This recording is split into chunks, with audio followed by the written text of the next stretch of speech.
Procrastination is protection, the nervous system side of later. Do you know that feeling when a task sits on your to-do list, haunting you?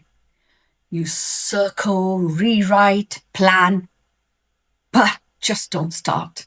And you tell yourself, I'm just lazy, unmotivated, undisciplined. You're not. That's not laziness. That's your nervous system protecting you. Procrastination isn't resistance to work, it's resistance to threat. And your brain has decided somewhere deep beneath logic that finishing this task isn't safe. Let's take the shame out of this.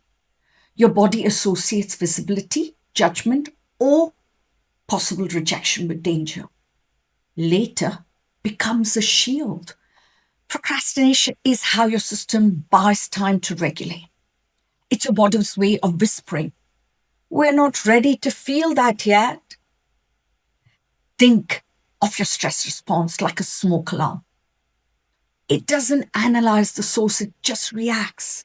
So if your brain senses potential failure, embarrassment, or exposure, it sends up that internal alarm. You feel frozen, distracted, or suddenly drawn to doing dishes instead of your sales page. You call it avoidance. Your body calls it protection. And here's the tricky part. High achievers or founders, female entrepreneurs, don't often look like procrastinators. We stay busy but avoid the right things, the important, meaningful, visibly linked things. We'll redesign the website, we'll re-edit the course, we'll fine-tune the offer deck, but we won't hit publish.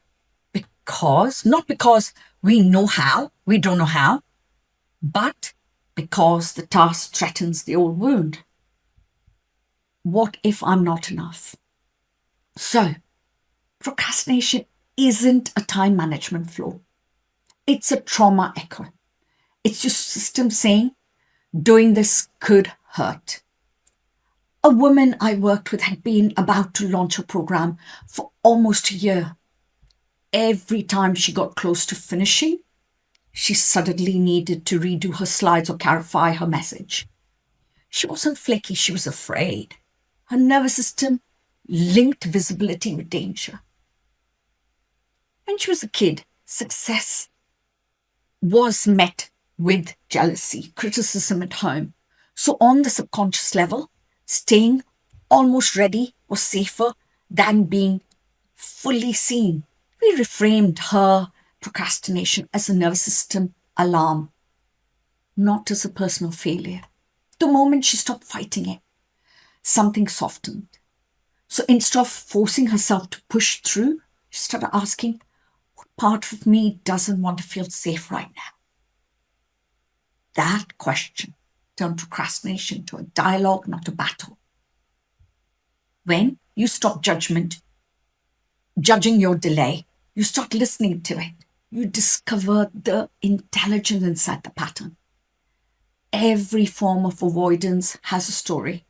Some of us avoid it because we fear failure. Some of us avoid because success would just raise expectations. Some of us avoid because visibility feels like exposure. The common thread, procrastination protects the version of you that at once has no power over the outcome. Let's talk biology for a second. When the brain anticipates a task that carries emotional risk, it activates the threat response. Heart rate increases, cortisol rises, the blood flow moves away from the prefrontal cortex, the part responsible for decision making and focus. That's why you suddenly can't think. Your system has shifted from creation to protection. So when you say, just focus, you're demanding that your body performs a self-defense mode. No wonder it rebels. The fix isn't discipline, it's safety. And here's what helps. Build micro safety into starting. Pick one task you've been avoiding all this time. Say it loud. It's okay to take 5 minutes. Lower the bar until your body says, I can do that. Keep your nervous system company as you start. That small start is enough to disarm the internal alarm. The goal isn't to finish, it's to reintroduce trust.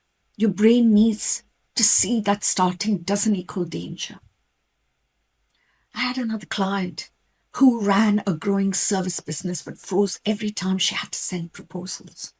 She opened her laptop, stared at the document.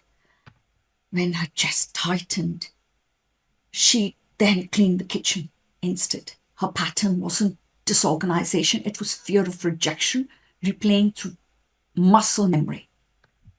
When we unpacked it, she remembered being ridiculed in school for getting something wrong in public. The memory still lived in her body. Every client proposal re-triggered the same threat. We didn't push her to be brave. We worked on pairing action with safety. She started one sentence per proposal and then paused to breathe. Shook out her hands. Her brain learned, I can be visible and survive it. Within a month, she was sending proposals without panic. Safety reinstalled focus. Procrastination always hides wisdom. It points towards something your system doesn't yet trust you to handle. Instead of asking how to stop procrastination, ask, what danger does my body think I'm avoiding? Because that's the real question. Maybe your body remembers the times when showing up led to rejection. Maybe you are carrying perfectionism as protection. If I get this perfect, I won't get hurt. Maybe you're afraid that if they succeed, you'll have to maintain it forever and lose the rest. All of these are legitimate fears to nervous system. Here's how you start to repair doing from danger. Start smaller than you think. Your nervous system doesn't trust leaps, it trusts steps. Name the fear loud. Say, I'm scared to be seen, and move it from implicit memory to explicit language, which down-regulates threat. Close the loop gently. When you finish a small task, pause for a moment of acknowledgement. Let your body feel the safety of completion instead of sprinting into the next thing. When your body begins to associate action with safety rather than threat, procrastination loses naturally its function. You'll notice you're delaying something big right now. The offer, the video, the hire, the pivot. Don't bully yourself into motion. Sit with the delay and ask, what am I protecting myself from? Maybe it's embarrassment, exposure, or disappointment. Well, thank the part of you that's trying to help. Literally say, thank you for trying to keep me safe. We can move on now. You built internal trust from including your fear, not overriding it. Procrastination ends when safety begins. Remember that. When your nervous system trusts that you can start, fail, succeed, and still be safe, urgency becomes a choice. You don't need more motivation. You need nervous system alignment.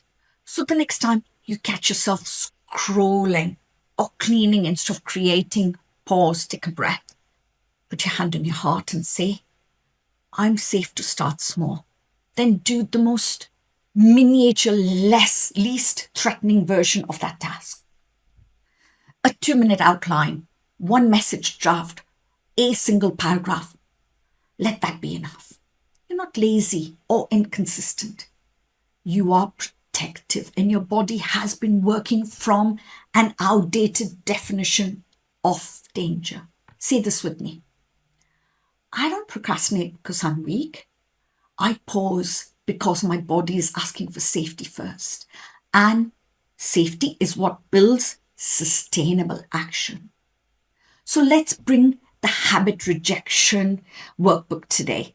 Each note, one task delayed, and one emotion underneath. Don't judge, just witness. Awareness starts with regulation. So if you're ready to build a business that runs on calm, not cortisol, come to the free Reset and Rise Masterclass. We'll map out your nervous system, start pattern, and help you design that momentum that feels safe to sustain. Also, the VIP, the Inner CEO Rewire Accelerator, is live. Because productivity isn't about doing more, it's about teaching your body that movement can be safe again. The next video, please don't forget to watch. It's a mission trap. Why you are still second guessing yourself in business. Guys, thank you so much for watching. Have a wonderful day. Bye for now.